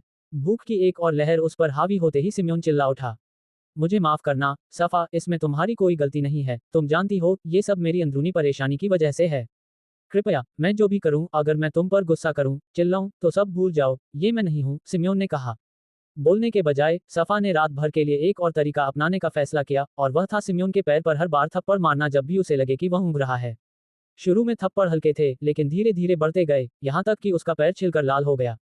आह! सिम्योन चीखा, लेकिन दूसरों को जगाने से बचने के लिए उसने अपनी चीख रोक ली। उसकी आंखों से आंसू बहने लगे, दर्द के कारण नहीं, बल्कि उन सब चीजों के कारण जिनसे वह गुजर रहा था। उसे लग रहा था जैसे वह पागल हो रहा हो। वह बस सोना चाहता था, काश वह एक पल के लिए भी अपने दिमाग को आराम दे पाता। दूसरा दिन आखिरकार खत्म हो गया, और सफा शुक्रगुजार थी कि उसे सिम्योन के साथ तीसरी रात नहीं गुजारनी पड़ी, क्योंकि उसे समझ नहीं आ रहा था कि वह सिम्योन को इससे उबरने में कैसे मदद करेगी। सब कुछ देखकर उसकी आंखों में आंसू आ गए, लेकिन उसने ये सुनिश्चित किया कि सिम्योन उसे रोते हुए न देखे। जब वे दोनों बाहर गए हुए थे, तो उन्हें ये भरोसा करना पड़ा कि सिम्योन कुछ घंटों के लिए अकेले ही सब कुछ संभाल लेगा। बच्चे नाश्ता कर रहे थे, तभी उन्हें बाहर से एक तेज हॉर्न की आवाज सुनाई दी। क्या ये रेड ब्रिगेड कबीले का संकेत नहीं है? क्रोन ने उठते हुए और बाहर निकलते हुए खुद से बुदबुदाया। आंगन में उसे रेड ब्रिगेड का सिर्फ एक सदस्य ही नहीं, बल्कि 6 लोगों का एक पूरा दस्ता दिखाई दिया, जिनमें से एक में सन्नी भी शामिल था। मैं, रैप्सन, द्वितीय डिवीजन का दस्ता नेता, रेड ब्रिगेड कबीले के आदेश पर रेस को पकड़ने आया हूं, क्योंकि उस पर कबीले के एक शिष्य को नुकसान पहुंचाने का संदेह है। अध्याय 56 कैद। Dark magus returns. मंदिर में मौजूद बच्चे ये सब देख रहे थे जब रेड ब्रिगेड कबीले के लोग मंदिर में दाखिल हुए और रेस को धातु की हथकड़ियों में जकड़ दिया। ये हथकड़ियां अल्टेरियन पर इस्तेमाल की गई हथकड़ियों से अलग, मोटे, भारी और काले रंग के पदार्थ से बनी थीं। ये हथकड़ियां एक विशेष पदार्थ से बनी थीं, जिसे प्रारंभिक अवस्था के शिखर पर पहुंचे लोग भी तोड़ नहीं सकते थे। रेज ने पहले कभी ऐसा पदार्थ नहीं देखा था, और उसे ये भी यकीन नहीं था कि उसका जादू इसे तोड़ पाएगा या नहीं। दोनों और 2 पागना योद्धाओं के साथ वे उसे सीढ़ियों से नीचे ले गए, जबकि क्रोन समर्थन के लिए सफा के बगल में खड़ा रहा, एक शब्द भी नहीं बोला। रेस को हथकड़ी पहनाने से पहले उन्होंने उसे संक्षेप में समझाया कि उन्होंने ऐसा क्यों किया, क्योंकि उस पर एक शिष्य को नुकसान पहुंचाने का संदेह था। यहाँ आने के बाद से रेज ने कुछ लोगों को नुकसान पहुंचाया था, पागना योद्धा जिसने उसे जान से मारने की कोशिश की, गिरवी की दुकान के मालिक, ग्रेन, और अंत में रेड ब्रिगेड कबीले का शिष्य वॉन। पता नहीं उन्हें मुझ पर शक कैसे हुआ, रेज ने सोचा, और दूसरों के पीछे पीछे मंदिर से पूरी तरह निकल गया। उसे बोल नहीं पाना चाहिए था, और अगर उसने अपनी सारी इंद्रियां खो दी थी, तो वह उनके सवाल सुन भी नहीं पाता या लिख भी नहीं पाता। क्या ऐसा हो सकता है कि पागना की दुनिया में कुछ ऐसा हो जो सीलबंद अभिशापों को ठीक कर सके? कुछ ऐसा जो अल्टेरियन के 9 सितारा जादूगर भी पूरा नहीं कर सके? जंगल और कस्बे से गुजरते समय रेस से एक शब्द भी नहीं बोला गया, और उसने भी चुप रहकर इसका जवाब दिया। ऐसी स्थिति में किसी बच्चे का चुप रहना कोई आश्चर्य की बात नहीं होगी। वहां मौजूद लोगों ने हैरानी से देखा, लेकिन किसी को ज्यादा हैरानी नहीं हुई, क्योंकि ऐसा कभी कभार ही होता था। ये कबीला स्थानीय राज्य की ओर से काम करता था, इसलिए न्याय बनाए रखना उनका कर्तव्य था। अन्य पागना योद्धाओं के अलावा कोई भी उनके खिलाफ जा ही नहीं सकता था। इसलिए वे उन्हें अंदर लाते और कुछ देर के लिए रोक कर रखते, फिर उन्हें मुख्य शहर ले जाकर बंद कर देते थे। अंततः रेस बेस में प्रवेश कर गया, लेकिन उसे मुख्य भवन या उसके बगल वाले भवनों में नहीं ले जाया गया। इसके बजाय उसे मुख्य भवन के पीछे एक जर्जर, खस्ताहाल इमारत में ले जाया गया। इमारत के बाहर कुछ गार्ड खड़े थे, और अंदर जाते ही यह स्पष्ट हो गया कि वह जगह क्या थी, एक बंदी गृह। अन्य कोठरियों के पास से गुजरते हुए उसने कुछ ऐसे लोगों को देखा जो नशे में धुत लग रहे थे और कुछ असंतुष्ट बुजुर्ग पुरुष थे, लेकिन कोई भी ऐसा व्यक्ति नहीं था जो खतरनाक प्रतीत होता हो। इससे यह बात स्पष्ट हो गई कि वह कस्बा और वह कबीला खुद कोई खतरनाक जगह नहीं थी। हथकड़ी लगी होने के बावजूद रेस को एक छोटे से कमरे में रखा गया था जहां वह ले भी नहीं सकता था। ज्यादा से ज्यादा वह अपनी बाहों को फैलाकर दीवारों के चारों ओर छू सकता था, लेकिन हथकड़ी के कारण वह केवल अपनी बाहों को ऊपर नीचे ही हिला सकता था। इसके बाद कबीले के अन्य सदस्य उसे वहीं छोड़कर चले गए। क्या वे मुझे बस यहीं कैद करके रखेंगे? रेज ने सोचा। कोई मुकदमा नहीं, जो हुआ उसकी कोई व्याख्या नहीं, और यह भी नहीं कि उन्हें कैसे पता चला कि मैंने ही ये किया है। मेरा मतलब है, मैं दोषी तो हूं, लेकिन सबूत कहाँ है? हालांकि रेस ताले तोड़ने में असमर्थ था, फिर भी वह अपने हाथों के जरिए जादू का इस्तेमाल कर सकता था। अगर वह चाहता तो कमजोर दीवारों को उड़ा सकता था, लेकिन उसे चिंता थी कि इससे उसका क्या हश्र होगा। मुझे लगता है कि अगर हालात बद से बदतर हो जाते हैं, तो मैं हमेशा उस दूसरी दुनिया में भागकर डेम से मिल सकता हूँ। अगर उस वस्तु से उसे फायदा हुआ, तो वह कुछ समय के लिए मेरी रक्षा कर सकता है, रेज ने सोचा। लगभग 1 घंटे बाद गलियारे में कदमों की आहट सुनाई दी, और अंततः वे रेस की कोठरी के ठीक सामने आकर रुक गए। अंदर तुम कैसे हो? सन्नी ने पूछा। ये पूछना बेवकूफी भरा सवाल था, मुझे लगता है तुम बहुत चिंतित हो और तुम्हें कुछ पता ही नहीं है कि क्या हो रहा है। सोनी के व्यवहार और इस तथ्य के आधार पर कि वह अपनी मर्जी से आया था, रेस को एहसास हुआ कि यह किसी के आदेश पर नहीं था, और शायद वह उससे कुछ जानकारी प्राप्त करने में सक्षम हो सकता है। तुम सही कह रहे हो, मुझे बिल्कुल भी समझ नहीं आ रहा कि अभी क्या हो रहा है। उन्होंने ऐसा क्यों कहा कि मैंने एक शिष्य को चोट पहुंचाई है? ये तो मेरे बस की बात ही नहीं है। रेज ने कहा। सन्नी ने बाईं ओर देखा और फिर पास जाते हुए अपने दोनों हाथ सलाखों पर रख दिए। सन्नी ने फुसफुसाते हुए कहा, हालात अभी ठीक नहीं लग रहे हैं। तुम्हें पता है कि कबीले को तुम पर पहले से ही शक था क्योंकि तुम उस समय बच निकले थे। योन ने तुम्हें ये बताया था और सच कहूं तो तुम्हें कभी भी शक के दायरे से बाहर नहीं किया गया। जहां तक घायल शिष्य की बात है, चिकित्सक उससे कुछ जानकारी निकालने में सक्षम रहा। वह बच्चा बोल नहीं सकता, सुन नहीं सकता और देख भी नहीं सकता, लेकिन मैंने सुना है कि वह अभी भी कुछ हद तक आंतरिक ऊर्जा का विकास कर सकता है। चिकित्सक ने ची ऊर्जा के माध्यम से उसकी कुछ इंद्रियों को बहाल करने में उसकी मदद करने की कोशिश की। ची ने उसके शरीर में शक्ति प्रवाहित की होगी और उसे क्षण भर के लिए अपनी कुछ इंद्रियों को वापस पाने की अनुमति दी होगी।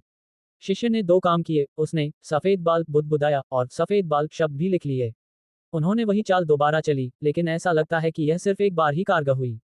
अब सिर्फ इसलिए कि आपके बाल सफेद हैं, इसका मतलब यह नहीं है कि वे सीधे सीधे आपको ही समझ लें, लेकिन उस दूसरी घटना के कारण आप उनकी नजरों में सबसे ऊपर हैं और बुरे लोगों के अलावा सफेद बालों वाले लोग ज्यादा नहीं हैं। एक तरह से ये खबर सुनकर थोड़ी राहत मिली। चूंकि वे वॉन को ठीक करने का कोई तरीका नहीं ढूंढ पाए थे, इसका मतलब था कि सारा दोष उस पर नहीं डाला जा सकता था। कबीले को एक बच्चे को सजा देने में हिचकिचाहट हो रही थी। फिलहाल कबीले के लोग कुछ विशेषज्ञों के आने और आपसे पूछताछ करने का इंतजार कर रहे हैं। भौहें तंग गईं, किस तरह के विशेषज्ञ इस सच्चाई की पुष्टि कर सकते हैं? क्या ये संभव भी था? अगर कोई जादूगर होता तो शायद वह ऐसा मंत्र पढ़ सकता था जो किसी की यादों में झांक ले या उसे सच उगलने पर मजबूर कर दे। लेकिन रेस को पागना के बारे में जो पता था उसके आधार पर वे ऐसा करने में सक्षम नहीं थे। एक क्लिक की आवाज आई, उसके बाद एक चरमराहट सुनाई दी। रेड ब्रिगेड के सदस्य अंदर आ चुके थे और वे अकेले नहीं थे। उनके साथ दो विशेषज्ञ भी थे। सन्नी के पास समय नहीं बचा था। वह रेस से पूछना चाहता था कि क्या यह उसी ने किया था या कुछ पता लगाना चाहता था। अगर उसे कुछ पता चल भी जाता तो वह क्या करता, ये बात तो उसे खुद भी नहीं पता थी। रेड ब्रिगेड के सदस्य कोठरी के सामने कतार में खड़े हो गए और अपना सिर उठाकर रेज ने उनके बगल में खड़े विशेषज्ञों को देखा। तुम हो, महिला ने कहा। आवाज जानी पहचानी थी और उसने जो कुछ भी देखने की उम्मीद की थी उसमें उसने कभी नहीं सोचा था कि उसकी मुलाकात बाजार वाली महिला शार्लोट से होगी और उसके बगल में उसका विशालकाय दोस्त हिमी खड़ा होगा। आपसे मिलकर अच्छा लगा, हिमी ने आंख मारी। अध्याय 57 पूछताछ का एक विशेष प्रकार। Dark magus returns. सिम्योन की वह आखिरी रात थी और मूल रूप से रेस को उसकी जगह ड्यूटी करनी थी। उसे सुबह ही ले जाया गया था और उसके जल्द लौटने का कोई आसार नहीं था। बच्चों ने श्री क्रोन से रेस के बारे में पूछा भी था, लेकिन उन्होंने बेजान जवाब दिए जैसे वे बस उससे बात करना चाहते थे। शायद सफा के बिना बोले जीवन बिताने के कारण वह चेहरे के हाव भाव पढ़ने में काफी माहिर हो गई थी और वह समझ गई कि क्रोन झूठ बोल रहा है। कई बच्चे भी ऐसा कर सकते थे क्योंकि उन्होंने सुना था कि रेड ब्रिगेड की टुकड़ी ने उनके पहली बार आने पर क्या कहा था। रात के समय सफा चुपके से सिम्योन के कमरे में घुस गई थी। रजे के न होने के कारण अब उसकी बारी थी और पिछली रात ठीक से नींद न आने के कारण वह काफी थकी हुई भी थी। लेकिन ये सारी भावनाएं पल भर में गायब हो गईं। सिम्योन लगातार अपने चेहरे के उस हिस्से पर थप्पड़ मार रहा था जो बार बार खुद को पीटने से थोड़ा सूज गया था। उस हिस्से पर खरोंचें भी थीं क्योंकि उसने खुद को किसी भी तरह जगाए रखने के लिए अपने नाखूनों को त्वचा के अलग अलग हिस्सों में गड़ा दिया था। कोई मेरी मदद करो, सिम्योन ने बुदबुदाते हुए कहा। प्लीज रेज, क्या तुम हो? रेज। सिम्योन ने अपना सिर भी नहीं घुमाया था और अगर घुमाता भी तो सफा को यकीन नहीं था कि सिम्योन उसे पहचान पाएगा या रजे को। देखते ही देखते उसकी आंखों में आंसू आ गए। इस स्थिति में उसे क्या करना चाहिए था? वह किस तरह मदद कर सकती थी? सिम्योन जिसे पुकार रहा था वह तो यहाँ था ही नहीं और सिम्योन को यह भी नहीं पता था कि उसके साथ अब क्या हुआ है। अगर वह उसे यह बता भी देती कि रेस कहीं चला गया है तो क्या उसकी उम्मीद टूट जाएगी? पास आकर सफा आखिरकार बिस्तर पर चढ़ गई। उसने देखा कि सिम्योन अभी भी अपने चेहरे पर थप्पड़ मार रहा था। उसकी आंखें बार बार झपक रही थीं। ऐसा लग रहा था मानो जागते हुए उसे दौरा पड़ रहा हो। जब वह उसके पास बैठी तो उसने उसका हाथ पकड़ने की कोशिश की। नहीं नहीं, सिम्योन चिल्लाया, मुझे जागते रहना होगा। दूसरे हाथ से उसने सफा के शरीर में अपने नाखून गड़ाने शुरू कर दिए जिससे खून निकलने लगा, लेकिन सफा चीखी नहीं और दर्द को सहती रही। अगर सिम्योन को इस मुश्किल से निकलने में मदद करने का यही तरीका था तो वह ऐसा ही करेगी। कोठरी के अंदर रेस सिर पर बेरे टोपी पहने नारंगी बालों वाली लड़की को देख रहा था। उस दिन बाजार की दुकान में वह लड़की उसे अलग से नजर आई थी, इसलिए उसे पहचानना आसान था और भूरे रंग का ओवरकोट पहने लंबा चौड़ा आदमी उसके बगल में खड़ा था। ये वही दो विशेषज्ञ होंगे जिन्हें बुलाया गया था, लेकिन इनकी वर्दी रेड ब्रिगेड के सदस्यों जैसी नहीं है। मुझे याद है, वह लड़की मुझसे मदद के बारे में पूछ भी रही थी। मुझे लगा था कि हम फिर मिलेंगे, लेकिन मैंने कभी ऐसी स्थिति की उम्मीद नहीं की थी। मुझे लगा कि किसी कस्बे में भटकता हुआ पागना योद्धा होना सच होने के लिए बहुत अच्छा है। उसने आह भरी। शार्लोट के बात करने के तरीके से ऐसा लग रहा था मानो उन्होंने पहले ही तय कर लिया हो कि वह दोषी है, जो कि वह था भी, लेकिन फिर भी इससे रेज बेहद परेशान था। तुम लोग कौन हो? रेज ने पूछा, ये सोचते हुए कि उनमें ऐसा क्या खास है जो बाकी लोग नहीं कर सकते। मेरा नाम हिमी है और ये मेरी सहायक शार्लोट हैं। हिमी ने उन दोनों का परिचय ऐसे कराया जैसे वे किसी औपचारिक बैठक में हो, यहाँ तक कि उसने अपना हाथ भी आगे बढ़ाया। हम एक ऐसे संगठन का हिस्सा हैं जो महाद्वीप भर में कई कबीलों के साथ काम करता है। रेड ब्रिगेड के एक सदस्य ने खांसी करते हुए उन्हें बीच में ही रोक दिया, स्पष्ट रूप से यह बताने की कोशिश कर रहा था कि यह मामला इतना महत्वपूर्ण नहीं है। हिमी ने पीछे मुड़कर देखा और थोड़ा सा सिर हिलाया। तुम लोगों को लोगों से सच उगलवाने के बारे में कुछ नहीं पता, लेकिन ठीक है, हिमी ने अपनी मुद्रा सीधी करते हुए कहा। महत्वपूर्ण बात यह है कि इस पूछताछ का संचालन हम ही करेंगे, इसलिए हमें एक दूसरे को अच्छी तरह जान लेना चाहिए। रेस को उसकी कोठरी से बाहर निकालकर उसके बगल में 2 लोग और पीछे एक व्यक्ति खड़े होकर वे मुख्य अड्डे की ओर चल पड़े। वह विशालकाय व्यक्ति गुनगुनाते हुए एक एक कदम आगे बढ़ा रहा था। उसके हाव भाव से ऐसा लग रहा था मानो ये स्थिति 100 बार घट चुकी हो और वह बस इसे दोहरा रहा हो, औपचारिकता निभा रहा हो। मुख्य अड्डे में प्रवेश करने के बाद वे उन बड़े कमरों में से एक की ओर बढ़े जहां रेस पहले जा चुका था। ये कमरा प्रधान एल्डर योन का था। जैसे ही वे अंदर गए, उन्होंने देखा कि योन उनकी ओर पीट करके बैठे हुए थे। रेज, योन ने पुकारा, उसका नाम उसी लहजे में लिया जैसे कोई पिता अपने बेटे से निराश होकर लेता है। ईमानदारी से कहूं तो मुझे उम्मीद थी कि बात यहां तक नहीं पहुंचेगी, लेकिन बहुत सारी ऐसी संयोगवश घटनाएं घटित हुई हैं जो समझ से परे हैं। सच तो यह है कि ये दोनों मंदिर में आपसे मिलने आ रहे थे ताकि आपके परिवार की मृत्यु वाले दिन के बारे में आपसे पूछताछ कर सकें। देखिए, वे अपने तरीके से हमारे मनचाहे नतीजे हासिल कर लेते हैं। खैर, वॉन के साथ जो हुआ है और उसका दावा है कि यह किसी सफेद बालों वाले व्यक्ति ने किया है, इसलिए हम आपको सच्चाई जाने बिना भागने नहीं दे सकते थे। योन आखिरकार मुड़ा और निकास की ओर चलने लगा। रेस के पास से गुजरने से ठीक पहले वह रुका और उसकी आंखों में सीधे देखा। तुम्हारी भलाई के लिए मुझे उम्मीद है कि यह तुम नहीं हो, रेस, योन ने कहा। पूरी स्थिति रेस को पहले जैसी ही लग रही थी। मुकदमे के दौरान एक खास मामले की सच्चाई सामने आने लगी थी और इस प्रक्रिया में झूठ का पर्दाफाश हो गया था और सारा दोष रेस पर मर दिया गया था। कितनी विडंबना है, शायद यही मेरी सजा है, लेकिन मुझे आश्चर्य है कि बड़े ने कमरा क्यों छोड़ दिया। क्या वह खुद मुझसे यह नहीं सुनना चाहेंगे कि क्या हुआ था? इतना ही नहीं, कमरे में एक भी गार्ड मौजूद नहीं था।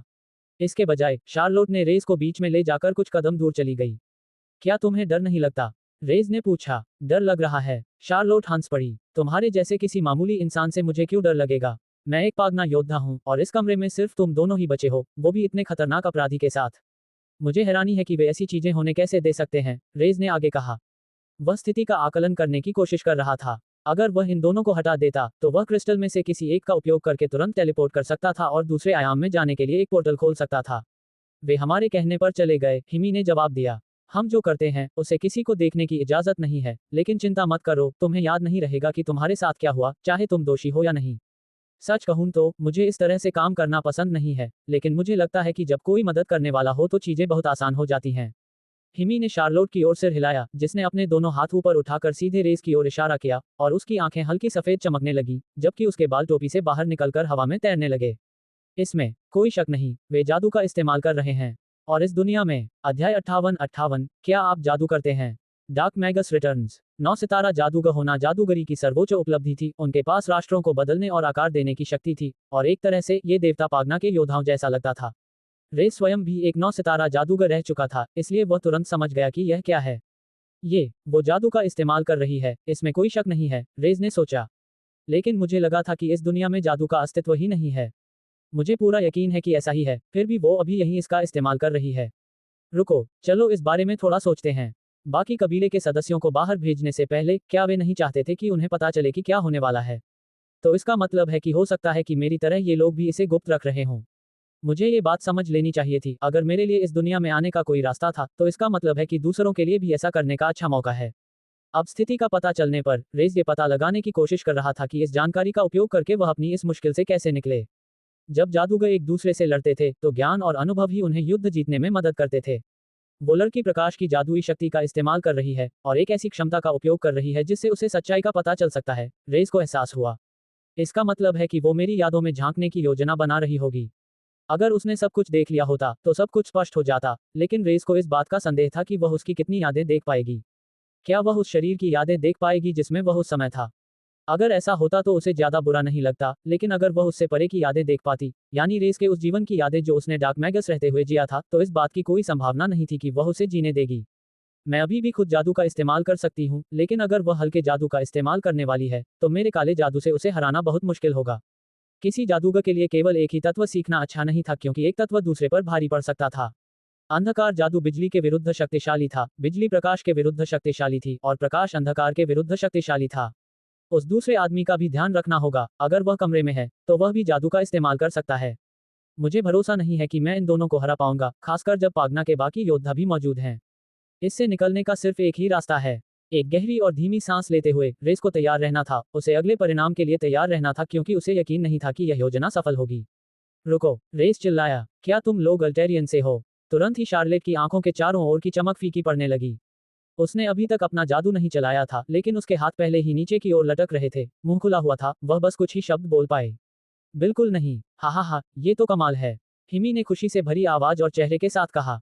लगता है हमने अपनी एक समस्या हल कर ली है और वो खुद हमारे पास आ गई हैं। रुको, इसका मतलब है कि तुम लोग भी सचमुच अल्टेरियन हो? तो क्या वह वाकई जादू का इस्तेमाल कर रही थी? रेज ने पूछा। रेज जो भी शब्द कह रहा था, उससे उसके पूछताछकर्ताओं के चेहरे पर बड़ी बड़ी मुस्कान आ रही थी, और ऐसा लग रहा था कि वह कम से कम अभी के लिए एक तनावपूर्ण स्थिति से निकलने में कामयाब हो गया है। ये हमारे मिलने के लिए सबसे अच्छी स्थिति नहीं है, लेकिन लगता है हमारे पास कोई विकल्प नहीं है। सच तो यह है कि हम तुम्हें ही ढूंढ रहे थे, हिमी ने समझाया और उन्हें आगे आने का इशारा किया। उसने दरवाजे की ओर भौहें उठाईं, जिससे रेस को और भी यकीन हो गया कि यह एक ऐसा रहस्य है जिसे दूसरों को नहीं बताना चाहिए। कुछ कदम और करीब आने पर अब वे दोनों एक दूसरे से मात्र कुछ मीटर की दूरी पर थे। रेस अभी भी ज्यादा करीब नहीं जाना चाहता था क्योंकि उसके हाथों में हथकड़ी लगी थी और वह नुकसान में था। महज इसलिए कि कोई उसी दुनिया से है, इसका मतलब यह नहीं कि वे अपने आप दोस्त बन जाएंगे। फिर भी वह शार्लोट की आंखों से एक अजीब सी घूरती निगाह को महसूस करने से खुद को रोक नहीं सका। तुम्हारा क्या मतलब है कि तुम मुझे ढूंढ रहे थे? तुम्हें कैसे पता चला कि मैं यहाँ हूँ? रेज ने पूछा। जहां तक उसे पता था, उसने जिस किताब का इस्तेमाल किया था वह अस्तित्व में इकलौती थी। किसी भी जादूगर को मानव जीवन का कोई संकेत नहीं मिला था, लेकिन शायद इसका कारण यह था कि उनके पास वापस लौटने का कोई रास्ता नहीं था। सबसे पहले, आपके सवाल का जवाब देने से पहले मैं एक बात स्पष्ट करना चाहता हूँ, हिमी ने कहा। जो कुछ भी हम आपको बताने वाले हैं, उसे गुप्त रखा जाएगा। यह आपके और पागना की भलाई के लिए है। मेरा विश्वास कीजिए, अगर हमारे बारे में किसी को पता चला, तो न केवल हमारा संगठन आपके पीछे पड़ेगा, बल्कि शायद पूरे पागना को ही निशाना बनाएगा। रेस का अपनी जादुई शक्तियों के बारे में किसी को बताने का कोई इरादा नहीं था। आखिरकार, यही तो इस दुनिया में मौजूद अन्य योद्धाओं पर उसकी बढ़त थी, या कम से कम वह यही सोचता था। सबसे पहले, मैं आपके सवाल का जवाब देता हूँ। आपने अभी शार्लोट को जो करते देखा, वह वाकई जादू था, और यह ऐसी चीज है जिसका इस्तेमाल इस दुनिया में नहीं होता। यह अल्टेरियन की दुनिया से आया है। क्या तुम भी जादूगर हो? शार्लोट ने बड़ी बड़ी आंखों से पूछा। होना ही पड़ेगा, है ना? सिर्फ अल्टेरियन से होना काफी नहीं है, जादूगर होना जरूरी है, तभी तो तुम्हें पता चला कि मैं जादू का इस्तेमाल कर रही थी। ये स्पष्ट था कि शार्लोट अपने जैसी किसी से मिलने को लेकर बहुत उत्साहित थी, लेकिन हिमी की प्रतिक्रिया से उसकी प्रतिक्रिया इतनी अलग क्यों थी? शायद ये कोई रोजमर्रा की घटना नहीं थी कि वे दोनों एक ही दुनिया के किसी व्यक्ति से मिलें। मैं कोई जादूगर नहीं, जासूस हूँ, हिमी ने कहा और अपने भूरे ओवरकोट में हाथ डालकर एक बटुआ निकाला, जो खुलकर खुल गया और उसमें एक पहचान संख्या वाला बैज दिखाई दिया। रेज ने ऐसा बैज पहले कभी नहीं देखा था। बैज या बटुआ भी रेस के लिए बिल्कुल मददगार साबित नहीं हुए, क्योंकि उन्होंने इन्हें पहले कभी नहीं देखा था। मैं तुम्हारे चेहरे पर उलझन देख सकता हूँ। सही कहा, तुम दोनों अल्टेरियन से हो सकते हो, लेकिन मैं तो बिल्कुल ही अलग दुनिया से हूँ। अध्याय 59 अन्यलोकवासी। Dark magus returns. हिमी ने इसे इससे अधिक स्पष्ट नहीं किया हो सकता था, वह एक अलग दुनिया से था, पागना की दुनिया से नहीं, अल्टेरियन की दुनिया से नहीं, बल्कि एक बिल्कुल अलग दुनिया से जहां वह अपने जीवन में एक जासूस था। बेशक, अगर मैं अल्टेरियन से होता और यह पागना की दुनिया होती, तो हमेशा अलग अलग जगहों से लोगों के होने की संभावना रहती। ये बात संभावनाओं के दायरे से कभी बाहर नहीं होनी चाहिए थी। सिर्फ इसलिए कि अल्टेरियन पर ऐसे मामले कभी नहीं हुए, इसका मतलब यह नहीं है कि वे यहाँ नहीं होंगे। हिमी रेस के चेहरे के हाव भाव को ध्यान से देख रहा था। उसने गौर किया कि जब कोई बात दूसरों को चौंका देती थी, तो रेस तुरंत बोलने के बजाय चुप हो जाता और गहरी सोच में डूब जाता था। ये वही बातें थीं जो उसने पहले भी अनगिनत बार देखी होंगी। वह अनेक आदतों का स्वामी था। तुम लोग इस दुनिया में कैसे आए और यहाँ क्या कर रहे हो? रेस ने पूछा। हो सकता है शार्लोट ने भी रेस जैसी ही कोई खोज की हो, लेकिन हिमी का क्या? उसके बयानों से तो यही लगता था कि उसकी दुनिया जादू की दुनिया नहीं थी। हम खुद को दूसरी दुनिया के निवासी कहते हैं, और सिर्फ मैं और शार्लोट ही नहीं है, हिमी ने समझाया। हमारा एक पूरा संगठन है, जिसे ऑल्टर कहते हैं। आपको ये नाम याद रखना चाहिए। हिमी ने अपने सिर के ऊपर इशारा किया। इस समूह में वे लोग शामिल हैं जो मूल रूप से पागना के नहीं हैं, कुछ उन्नत तकनीक से परिपूर्ण दुनियाओं से हैं, कुछ अंधकार की दुनिया से हैं, और कुछ जादू की दुनिया से। हम भले ही अलग अलग जगहों से आए हों, लेकिन हम सब एक ही तरह से यहाँ पहुंचे हैं। एक रहस्यमय पोर्टल ने हमें यहाँ खींच लिया, बिल्कुल आपकी तरह। इस समय रेज अपनी भौहें न उठाने और उलझन भरा चेहरा न बनाने की पूरी कोशिश कर रहा था। यह विशेष रूप से कठिन था, क्योंकि हिमी जिस तरह से बात कर रहा था, ऐसा लग रहा था मानो वह सर्वज्ञानी और आत्मविश्वासी हो, लेकिन रेज यहाँ इस तरह से नहीं आया था। उन्हें खींच लिया गया था, इसलिए अभी वे उन्हीं शरीरों में हैं जिनमें वे पहले थे। लेकिन मेरे मामले में, यह एक पुनर्जन्म था। अल्टर संगठन के दो मुख्य लक्ष्य हैं। हिमी ने अपनी दो उंगलियों का इस्तेमाल करते हुए दिखाया और दूसरे हाथ से उन्हें होठों के पास रखकर वी का आकार बनाया। उसने गहरी सांस ली और फिर होठों को ओ के आकार में मोड़ते हुए एक लंबी सांस छोड़ी। रेज ने अब तक जितनी भी अजीब चीजें देखी थी उनमें से यह एक थी। उसे इस बात का जरा भी अंदाजा नहीं था कि यह हिमी की उन आदतों में से एक थी जिसे वह आसानी से भूल नहीं सकता था। पहला काम है परलोक के प्राणियों को इकट्ठा करना। जब उन्हें इस दुनिया में लाया जाएगा तो वे सदमे से भर जाएंगे और उन्हें ऐसी बातें भी पता होंगी जो पागना के लोगों को नहीं पता। वे कौन हैं, इस पर निर्भर करते हुए वे इस दुनिया के लिए बड़ी समस्याएं खड़ी कर सकते हैं। लेकिन मैं ईमानदारी से कहूं तो ज्यादातर समय ऐसा नहीं होता। हालांकि पागना के लोग एक ही भाषा बोलते हैं, लेकिन उनकी लेखन शैली, संख्याएं और अन्य चीजें बहुत अलग हैं और संस्कृति भी अलग है। अल्टर से हम उन तक पहुंचने से पहले ही वे अक्सर किसी पागना योद्धा या कबीले द्वारा मारे जाते हैं या उन्हें मौत के घाट उतार दिया जाता है। तुम मौत को दावत दे रहे हो, ये शब्द मैंने अनगिनत बार सुने हैं। पागना के शरीर में पुनर्जन्म लेने के कारण रेस को इस समस्या का सामना नहीं करना पड़ा। फिर भी वर्तमान परिस्थिति में वह मृत्यु के बहुत करीब आ चुका था। लेकिन हम सबसे ज्यादा अल्टेरियन लोगों पर नजर रखते हैं, हिमी ने आगे कहा। ऐसा इसलिए है क्योंकि उनका इस दुनिया पर सबसे ज्यादा प्रभाव है। मुझे यकीन है कि आपने उन पोर्टल्स के बारे में सुना होगा जो दूसरी दुनिया में खुलते हैं और फिर टूट जाते हैं। रेज ने सिर हिलाया। अल्टेरियन पर पोर्टल खोले तो जा सकते थे, लेकिन वे बंद भी हो जाते थे। पागना के विपरीत, और पोर्टल टूटने की घटना तो कभी सुनी ही नहीं गई थी। यहाँ के पोर्टल स्पष्ट रूप से अलग थे। ऐसा लगता है कि ये पोर्टल माना और जादू पर बहुत तेजी से प्रतिक्रिया करते हैं, शार्लोट ने समझाया। थोड़ी मात्रा में जादू का इस्तेमाल करना ठीक है, लेकिन अगर एक साथ बड़ी मात्रा में जादू का इस्तेमाल किया जाए तो पास में ही एक पोर्टल खुल जाएगा। पोर्टल हमेशा हमारी वजह से नहीं खुलते, लेकिन हमें सावधान रहना होगा क्योंकि इसका यहाँ मौजूद लोगों पर बहुत बुरा असर पड़ सकता है। क्या ये सिर्फ पागना में ही है? रेज ने पूछा। क्या होगा अगर दूसरी दुनिया के पोर्टलों में जादू का इस्तेमाल किया जाए? इसका कोई असर नहीं दिख रहा है, शार्लोट ने जवाब दिया। ये सिर्फ पागना में है। यही एक मुख्य कारण है कि हम किसी भी परलोकवासी का पता लगाने और उन्हें वहां हो रही घटनाओं की जानकारी देने की कोशिश करते हैं। अन्यथा हमें पता भी नहीं चलेगा और हम एक पूरी सभ्यता के पतन का कारण बन सकते हैं। रेज, ये लोग अपने कार्यों को पूरी तरह से समझ नहीं पा रहे थे। वे पागना के लोगों और परलोकवासियों की मदद करने के लिए इतनी मेहनत क्यों कर रहे थे? क्या उन्हें इससे कोई लाभ मिल रहा था, या वे बस अच्छे इंसान बनने की कोशिश कर रहे थे? रेज जिन लोगों को जानता था, शायद वे दूसरी दुनिया के लोग थे। उनके इस जमावड़े के पीछे कोई और मकसद था। क्या तुमने पहले नहीं कहा था कि तुम्हें पता था कि मैं यहाँ हूँ? यहाँ कोई पोर्टल ब्रेक नहीं हुआ है, तो तुम्हें ऐसा क्यों लगा? रेज ने पूछा। जवाब देने से पहले हिमी ने अपने हाथ से वही क्रिया की जो उसने पहले की थी, यानी वी का आकार बनाया और फूंक मारी। हमें पहले से ही आशंका थी कि ऐसा कुछ हो सकता है, लेकिन सच तो यह है कि हम यहाँ किसी और कारण से आए हैं। ये ऑल्टर के दूसरे लक्ष्य से जुड़ा है, हिमी ने समझाया और फिर ऐसे इशारा किया जैसे फर्श पर कुछ फेंककर उसे पैर से घुमा रहा हो। वह रेस की ओर बढ़ने लगा और उसका विशालकाय कद स्पष्ट रूप से दिखाई देने लगा। वह रेस से 1 मीटर की दूरी पर खड़ा रहा और उसकी आंखों में सीधे देखता रहा। अल्टर, इससे पहले कि मैं तुम्हें हमारा दूसरा लक्ष्य बताऊं, मुझे तुम्हारा ईमानदारी से जवाब चाहिए। क्या इस शहर में हो रही हत्याओं के पीछे तुम ही हो, और क्या तुमने ही उस शिष्य को नुकसान पहुंचाया है? हिमी ने पूछा। अध्याय 60 एक 6 सितारा जादूगर। Dark magus returns. अब तक रेज और उन दोनों रहस्यमय लोगों के बीच एक जैसा ही संबंध था। उनके पास उससे बात करने का कारण था, लेकिन क्या उनके पास उसे जिंदा रखने का भी कोई कारण था? क्या उसे बचाने के लिए उन्हें अपनी जान जोखिम में डालनी पड़ी? शायद यही कारण था कि वे ऐसा प्रश्न पूछ रहे थे, और वह कैसे उत्तर देता था इस पर निर्भर करता था कि वे उसके साथ कैसा व्यवहार करेंगे। ऐसी परिस्थितियों में आमतौर पर सबसे अच्छे झूठ वही होते हैं जिनमें थोड़ी सी सच्चाई मिली हो, रेज ने सोचा। अभी के लिए यही बेहतर है कि उन्हें ये पता न चले कि मैं यहाँ पुनर्जन्म लेकर आया हूँ, न कि उनकी तरह मुझे यहाँ लाया गया है। मैं यूं ही लोगों पर भरोसा नहीं कर सकता। ये दोनों बातें आपस में जुड़ी हुई नहीं है, रेज ने समझाया। आपकी ही तरह मेरा जन्म भी हाल ही में हुआ था और जब मैं यहाँ आया तो मैंने खुद को मृतकों से भरे एक घर में पाया। मेरे पास इसके अलावा कोई चारा नहीं था कि मैं उनके परिवार का हिस्सा होने का नाटक करूं। हिमी पास खड़ी होकर सब कुछ देख रही थी, रेस के हाथों की हरकत, उसके खड़े होने का तरीका और बोलते समय उसकी आवाज का लहजा।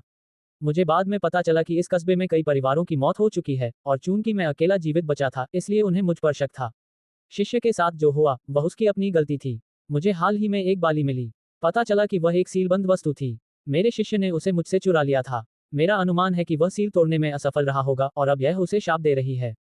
हिमी के चेहरे के भाव में अचानक बहुत बड़ा बदलाव आया, उसकी आंखें चौड़ी हो गईं और वह शार्लोट की ओर मुड़ा। मुझे लगता है कि वह सच कह रहा है, शार्लोट ने कहा। जिस चीज के बारे में वह बात कर रहा है मुझे भी लगा कि वह खास है, लेकिन मेरे पास उसे ठीक से जांचने का समय नहीं था, इसलिए मैं यह नहीं कह सकती थी कि वह एक सीलबंद वस्तु है। हिमी ने यह नहीं कहा कि वह रेस पर विश्वास करता है या नहीं, इसके बजाय वह अपनी दाढ़ी के छोटे छोटे बालों को कई बार सहला रहा था। मुझे तुम्हारी बात पर पूरी तरह यकीन नहीं है, हिमी ने कहा।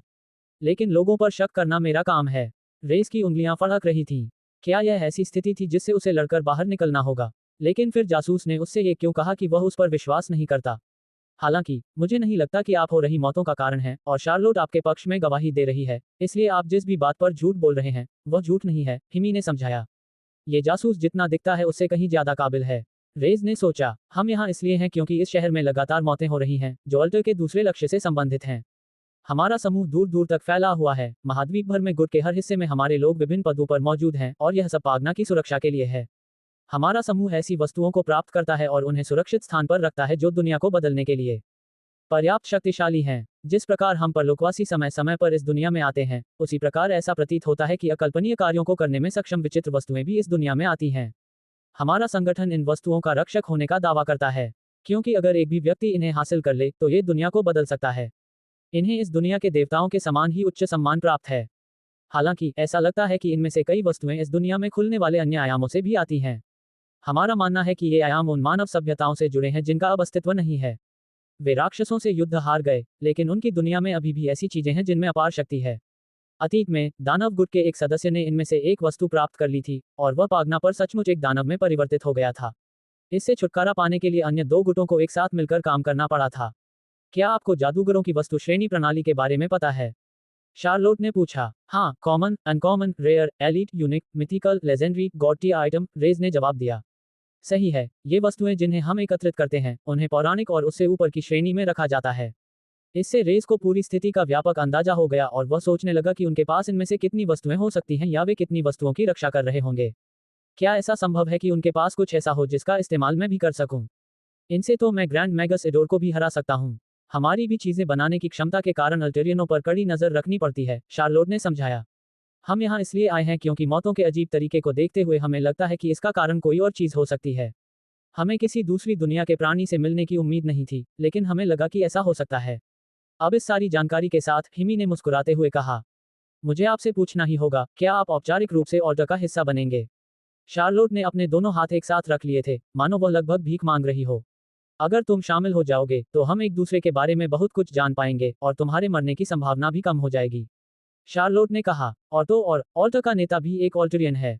तुम्हें यकीन नहीं होगा, लेकिन ऑल्टरियन में वह एक 6 स्टार जादूगर था। क्या आप यकीन कर सकते हैं, हम सचमुच एक सुपरस्टार और अस्तित्व में मौजूद सबसे शक्तिशाली जादूगरों में से एक के साथ काम कर रहे हैं। हम उन पर पूरी तरह भरोसा कर सकते हैं। ओह, मैं पूछना भूल गया, आपका स्टार रैंक क्या है? 6 सितारे वाकई आश्चर्यजनक थे। अल्टेरियन पर उनकी संख्या लगभग 100 ही थी। अपने कौशल और शक्ति के बल पर वह निश्चित रूप से ऐसा संगठन स्थापित कर सकता था। तो फिर, अगर रेस को उसकी शक्तियां वापस मिल जाएं, तो वह क्या क्या करने में सक्षम होगा? मैं तो सिर्फ 2 स्टार का जादूगर हूं, रेज ने जवाब दिया। फिर भी, तुम्हारी उम्र के हिसाब से यह कमाल है। तुम्हारी उम्र कितनी है? 16। और इतना ही नहीं, तुम एक पागना योद्धा हो। तुमने कहा कि तुम यहाँ थोड़े समय से ही हो, और यह वाकई प्रभावशाली है क्योंकि कुछ अन्य लोग तो कभी योद्धा बन ही नहीं पाते। यकीन मानो, ये हम दोनों के लिए अच्छा होगा, शार्लोट बड़बड़ाती रही। तो तुम्हारा जवाब क्या है? हिमी ने फिर पूछा।